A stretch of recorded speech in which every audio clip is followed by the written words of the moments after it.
Viagem à roda de mim mesmo, de Machado de Assis, voz Iba Mendes. Capítulo 1. Quando abri os olhos, era perto de 9 horas da manhã. Tinha sonhado que o sol, trajando calção e meia de seda, fazia-me grandes barretadas, bradando-me que era tempo, que me levantasse, que fosse ter com Henriqueta e lhe dissesse tudo o que trazia no coração. Já lá vão 21 anos. Era em 1864, fins de novembro. Contava eu, então, 25 anos de idade, menos 2 que ela. Henriqueta enviuvara em 1862 e, segundo toda a gente afirmava, jurava a si mesma não passar a segundas núpcias. Eu, que chegara da província no meado de julho, bacharel em folha, vi-a há poucas semanas depois, e fiquei logo ardendo por ela. Tinha o plano feito de desposá-la, tão certo como 3 e 2 serem 5. Não se imagina a minha confiança no futuro. Viera recomendado a um dos ministros do gabinete Furtado, para algum lugar de magistrado no interior, e fui bem recebido por ele. Mas a água da carioca embriagou-me logo aos primeiros goles, de tal maneira que resolvi não sair mais da capital. Encostei-me à janela da vida, com os olhos no rio que corria embaixo, o rio do tempo, não só para contemplar o curso perene das águas, como à espera de ver apontado o lado de cima ou de baixo a galera de ouro e sândalo e velas de seda, que devia levar-me a certa ilha encantada e eterna. Era o que me dizia o coração. A galera veio, chamava-se Henriqueta, e no meio das opiniões que dividiam a capital, todos estavam de acordo em que era a senhora mais bonita daquele ano. Tinha o único defeito de não querer casar outra vez. Mas isto mesmo era antes um pico. Dava maior preço à vitória, que eu não deixaria de obter, custasse o que custasse, e não custaria nada. Já por esse tempo abrira banca de advogado, com outro, e morava em uma casa de pensão. Durante a sessão legislativa ia à Câmara dos Deputados, onde, enquanto me não davam a pasta de ministro, coisa que sempre reputei certa, iam me distribuindo notícias e apertos de mão. Ganhava pouco, mas não gastava muito. As minhas grandes despesas eram todas imaginativas. O reino dos sonhos era a minha casa da moeda. Que Henriqueta estivesse disposta a romper comigo o juramento de viúva, não ouso afirmá-lo, mas creio que me tivesse certa inclinação, que achasse em mim alguma coisa diversa dos demais pretendentes, diluídos na mesma água de salão. Viu em mim um gênero singelo e estático. Para empregar uma figura que erve a pintar a nossa situação respectiva, era uma estrela que se deu ao incômodo de descer até a beira do telhado.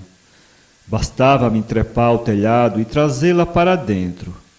Mas era justamente o que não acabava de fazer, esperando que ela descesse por seu pé ao peitoril da minha janela. Orgulho? Não, não. Acanhamento e apatia. Cheguei ao ponto de crer que era aquele o costume de todos os astros. Ao menos o sol não hesitou em fazê-lo naquela célebre manhã. Depois de aparecer-me, como digo, de calção e meia, despiu a roupa e entrou-me pelo quarto com os raios nus e crus, raios de novembro, transpirando a verão. Entrou por todas as frestas, cantando festivamente a mesma litania do sonho. Eia, Plácido, acorda, abre-lhe o coração, levanta-te, levanta-te. Levantei-me resoluto, almocei e fui para o escritório. No escritório, seja dito em honra do amor, não minutei nada, arrazoado ou petição. Minutei de cabeça um plano de vida nova e magnífica, e, como tivesse a pena na mão, parecia estar escrevendo, mas, na realidade, o que fazia eram narizes, cabeças de porco, frases latinas, jurídicas ou literárias. Pouco antes das 3, retirei-me e fui à casa de Henriqueta. Henriqueta estava só. Pode ser que então pensasse em mim, e até que tivesse ideia de negar-se. Mas neste caso foi o orgulho que deu passaporte ao desejo. Recusar-me era ter medo. Mandou-me entrar. Certo é que lhe achei uns olhos gelados. O sangue é que talvez não estivesse tanto, porque vi sinal dele nas maçãs do rosto. Entrei comovido. Não era a primeira vez que nos achávamos a sós. Era a segunda. Mas a resolução que levava agravou as minhas condições. Quando havia gente, naquela ou noutra casa, cabia-me um grande recurso, se não conversávamos, de ficar a olhar para ela, fixo, de longe, em lugar onde os seus olhos davam sempre comigo. Agora, porém, éramos sós. Henriqueta recebeu-me muito bem. Disse-me, estendendo a mão. Pensei que me deixasse ir para Petrópolis sem ver-me. Balbuciei uma desculpa. Na verdade, o calor estava apertando e era tempo de subir. Quando subia? Respondeu-me que no dia 20 ou 21 de dezembro e, a pedido meu, descreveu minha cidade. Ouvi-a, disse-lhe também alguma coisa. Perguntei se ia a certo baile do Engenho Velho. Depois veio mais isto e mais aquilo. O que eu mais temia eram as pausas. Ficava sem saber onde poria os olhos, e se era eu que reatava a conversação, fazia-o sempre com estrépito, dando relevo a pequenas coisas estranhas e ridículas, como para fazer crer que não estivera pensando nela. Henriqueta, às vezes, tinha-me um ar enjoado, outras falava com interesse. Eu, certo da vitória, pensava em ferir a batalha, principalmente quando ela parecia expansiva. Mas não me atrevia a marchar. Os minutos voavam. Bateram 4 horas. Depois 4:30. Vamos, disse comigo, agora ou nunca. Olhei para ela. Ela olhava para mim. Logo depois, ou casualmente, ou porque receasse que eu lhe ia dizer alguma coisa e não quisesse escutar-me, falou-me de não sei que anedota do dia. Abençoada anedota. Âncora dos anjos. Agarrei-me a ela, contente de escapar à minha própria vontade. Que era mesmo? Lá vai. Não me recordo o que era. Lembro-me que a contei com todas as variantes, que a analisei, que a corrigi pacientemente, até às 5 horas da tarde, que foi quando saí de lá, aborrecido, irritado, desconsolado. Capítulo 2. Crans, citado por Taylor, achou entre os groenlandeses a opinião de que há no homem 2 pessoas iguais, que se separam às vezes, como acontece durante o sono, em que uma dorme e a outra sai a caçar e passear. Thompson e outros, apontados em Spencer, afirmam ter encontrado a mesma opinião entre vários povos e raças diversas. O testemunho egípcio, antigo, segundo Maspero, é mais complicado. Criam os egípcios que há no homem, além de várias almas espirituais, uma totalmente física, reprodução das feições e dos contornos do corpo, um perfeito facsímile. Não quero vir aos testemunhos da nossa língua e traduções. Notarei apenas 2. O milagre de Santo Antônio que, estando a pregar, interrompeu o sermão e, sem deixar o púlpito, foi a outra cidade salvar o pai da forca, e aqueles maviosos versos de Camões. Entre mim mesmo e mim, não sei que se alevantou, que tão meu amigo sou. Que tais versos estejam aqui no sentido figurado é possível, mas não há prova de não estarem no sentido natural, e que mim e mim mesmo não fossem realmente duas pessoas iguais, tangíveis, visíveis, uma encarando a outra. Pela minha parte, alucinação ou realidade, aconteceu-me em criança um caso desses. Tinha ido ao quintal de um vizinho tirar umas frutas. Meu pai ralhou comigo e, de noite, na cama, dormindo ou acordado, creio antes que acordado, vi diante de mim a minha própria figura, que me censurava duramente. Durante alguns dias andei aterrado, e só muito tarde chegava a conciliar o sono. Tudo eram medos. Medos de criança, é verdade, impressões vivas e passageiras. 2 meses depois, levado pelos mesmos rapazes, consórcios na primeira aventura, senti a alma picada das mesmas esporas e fui outra vez às mesmas frutas vizinhas. Tudo isso acudia à minha memória quando saí da casa de Henriqueta, descompondo-me com um grande desejo de quebrar a minha própria cara. Senti-me 2, um que arguia, outro que se desculpava. Nomes que eu nem admito que ande na cabeça de outras pessoas a meu respeito, foram então ditos e ouvidos, sem maior indignação, na rua e ao jantar. De noite, para distrair-me, fui ao teatro. Mas nos intervalos o duelo era o mesmo, um pouco menos furioso. No fim da noite estava reconciliado comigo, mediante a obrigação que tomei de não deixar Henriqueta ir para Petrópolis, sem declarar-lhe tudo, casar com ela ou voltar à província. Sim, disse a mim mesmo, ela há de pagar-me o que me fez fazer ao Veiga. Veiga era um deputado que morava com outros 3 na casa de pensão, e de todos os da legislatura foi o que se me mostrou particularmente amigo. Estava na oposição, mas prometia que, tão depressa caísse o ministério, faria por mim alguma coisa. Um dia prestou-me generosamente um grande obséquio. Sabendo que eu andava atrapalhado com certa dívida, mandou-a pagar por portas travessas. Fui ter com ele logo que descobri a origem do favor. Agradeci-lhe com lágrimas nos olhos. Ele meteu o caso à bulha e acabou dizendo que não me afadigasse em arranjar-lhe o dinheiro. Bastava pagar quando ele tivesse de voltar à província, fechadas as câmaras, ou em maio que fosse.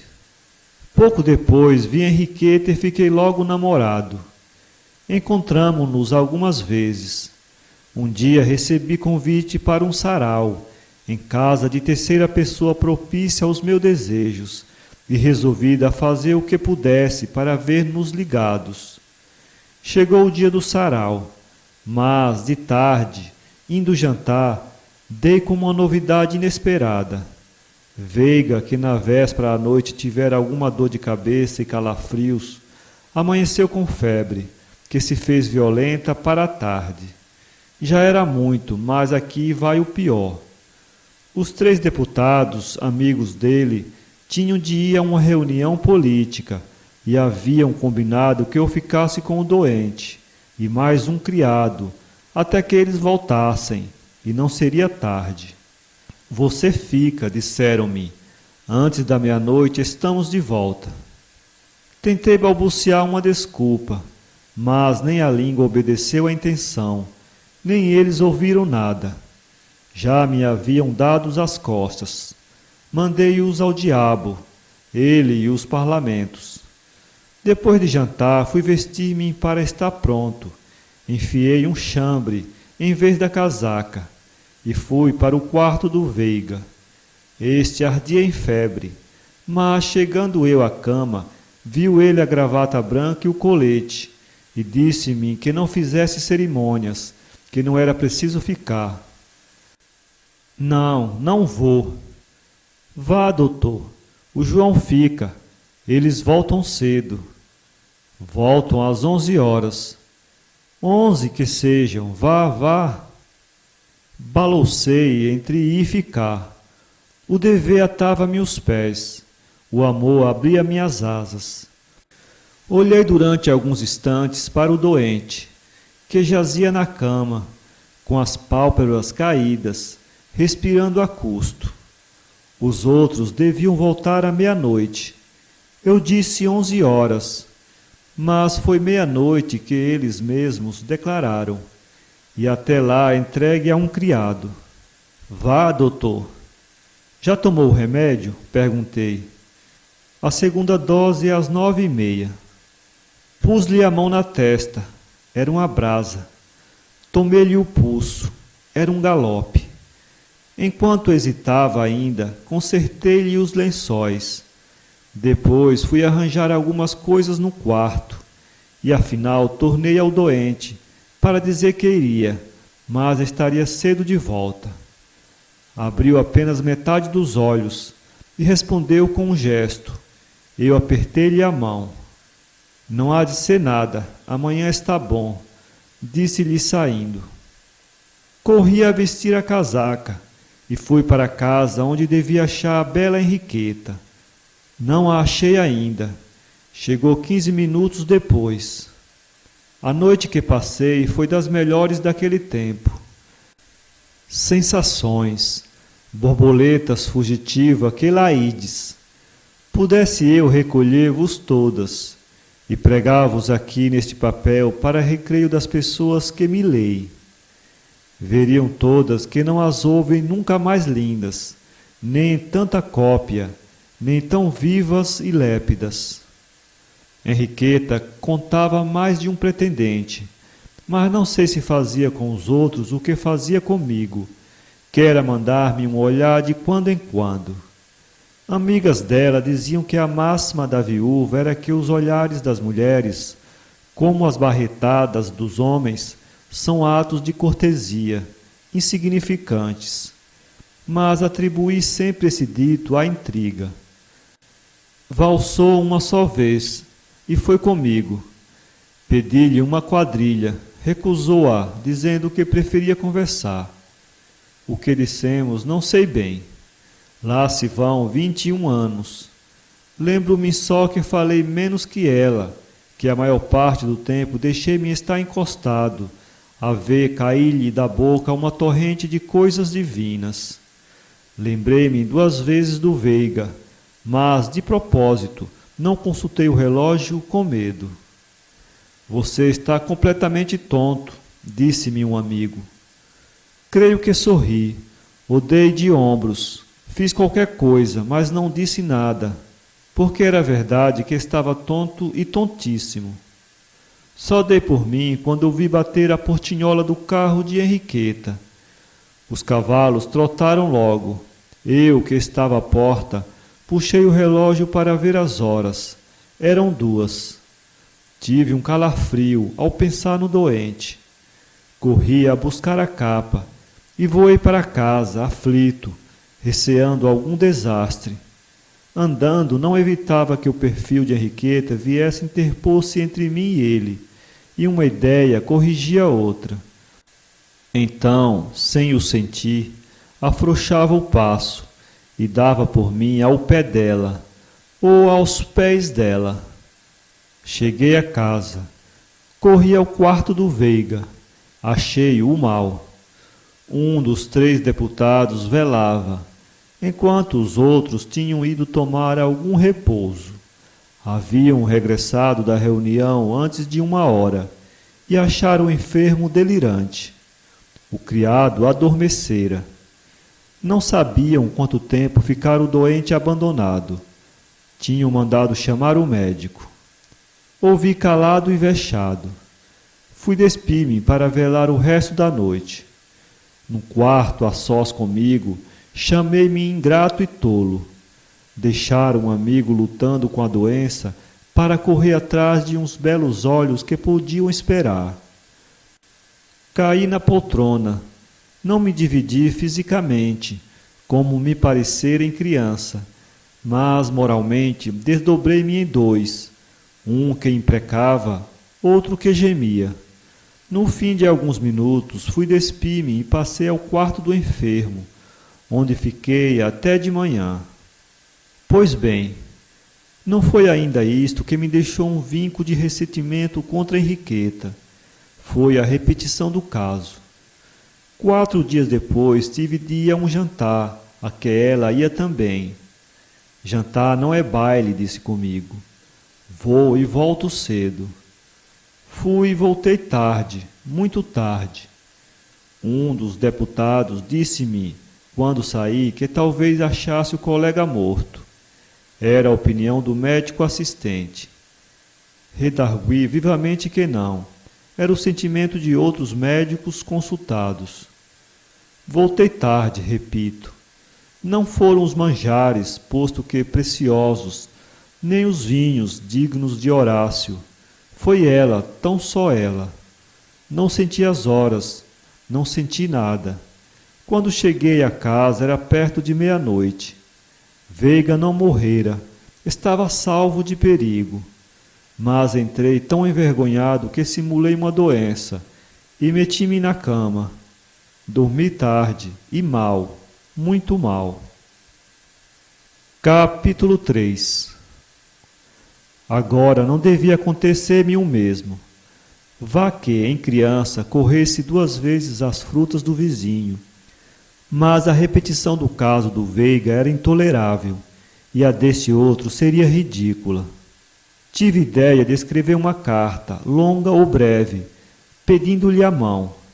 Cheguei a pôr a pena no papel e a começar alguns rascunhos.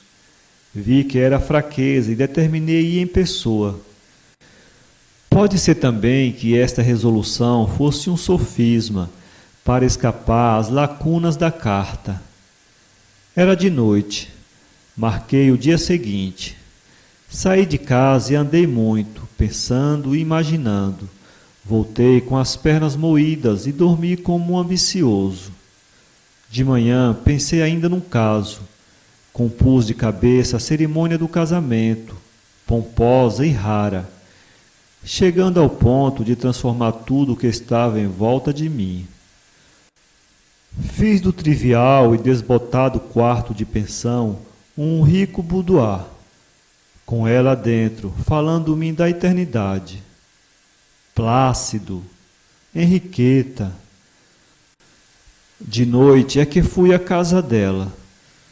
Não digo que as horas andaram vagarosíssimas nesse dia, porque é a regra delas quando as nossas esperanças abotoam. Batalhei de cabeça contra Henriqueta, e assim como por esse tempo, à espera que me fizessem deputado, desempenhei mentalmente um grande papel político. Assim também subjuguei a dama, que me entregou toda a sua vida e pessoa.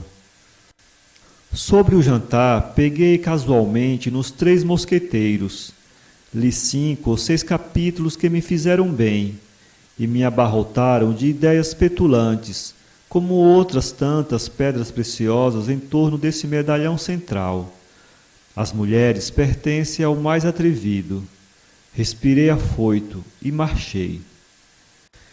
Henriqueta ia sair, mas mandou-me entrar por alguns instantes.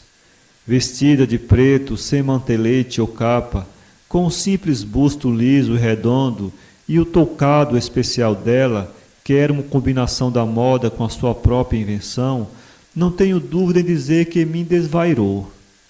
Vou à casa de minhas primas que chegaram de São Paulo, disse-me ela. Sente-se um pouco. Não foi ontem ao teatro? Disse-lhe que não, depois emendei que sim, porque era verdade. Agora que a coisa lá vai, penso que não sorriu, mas na ocasião pareceu-me o contrário, e fiquei vexado. Disse-me que não tinha ido ao teatro por estar de enxaqueca, terrível moléstia que me explicou compondo as pulseiras, e corrigindo a posição do relógio na cintura. Reclinada na poltrona, com o início do pé à mostra, parecia pedir alguém ajoelhado. Foi a ideia que tive e que varri da cabeça, por grotesca. Não, bastava-me o olhar e a palavra. Nem sempre o olhar seria bastante. Acanhava-se às vezes, outras não sabia onde pousar-se. Mas a palavra romperia tudo. Entretanto, Henriqueta ia falando e sorrindo. Umas vezes parecia-me compartir a minha crise moral, e a expressão dos olhos era boa. Outras via-lhe a ponta da orelha do desdém e do enfado. O coração batia-me, tremiam-me os dedos, evocava as minhas ideias petulantes, e elas vinham todas, mas não desciam o coração, deixavam-se estar no cérebro, paradas, cochilando. De repente calamo-nos, não sei se por 3, 5 ou 10 minutos. Lembro-me só que Henriqueta consultou o relógio. Compreendi que era tempo de sair e pedi-lhe licença. Ela levantou-se logo e estendeu-me a mão. Recebi-a, olhei para ela com a intenção de dizer alguma coisa. Mas achei-lhe os olhos tão irados ou tão aborrecidos, não sei bem. Lá vão muitos anos. Saí. Chegando ao saguão, dei com o chapéu um golpe no ar e chamei-me um nome feio, tão feio que eu o não ponho aqui. A carruagem estava à porta. Fui colocar-me à distância para vê-la entrar. Não esperei muito tempo. Desceu, parou à porta um instante, entrou e o carro seguiu. Fiquei sem saber de mim e pus-me a andar. 1 hora depois, ou pouco menos, encontrei um amigo, colega do fórum, que ia para casa. Fomos andando, mas ao cabo de 10 minutos... Você está preocupado, disse ele. Que tem? Perdi uma causa. Não foi pior que a minha. Já lhe contei o inventário do Matos? Contou-me o inventário do Matos, sem poupar nada. Petições, avaliações, embargos, réplicas, tréplicas e a sentença final. Uma sentença absurda e iníqua. Eu, enquanto ele falava, ia pensando na bela Henriqueta. Tinha-a perdido pela 2ª vez. E então lembrei-me do caso do Veiga, em que os meus planos falharam de igual modo, e o das frutas, em pequeno. Ao pensar nas frutas, pensei também no misterioso desdobramento de mim mesmo, e tive uma alucinação. Sim, senhor, é verdade. Pareceu-me que o colega que ia comigo era a minha mesma pessoa, que me punha as mãos à cara, irritado, e me repetia o impropério do saguão, que não escrevi nem escrevo. Parei assustado e vi que me enganara, e logo ouvi rir no ar, e levantei a cabeça. Eram as estrelas, contempladoras remotas da vida, que se riam dos meus planos e ilusões, com tal força que cuido arrebentar os colchetes, enquanto meu colega ia concluindo furioso o negócio do inventário do Matos. Um escândalo. São Paulo, junho de 2016.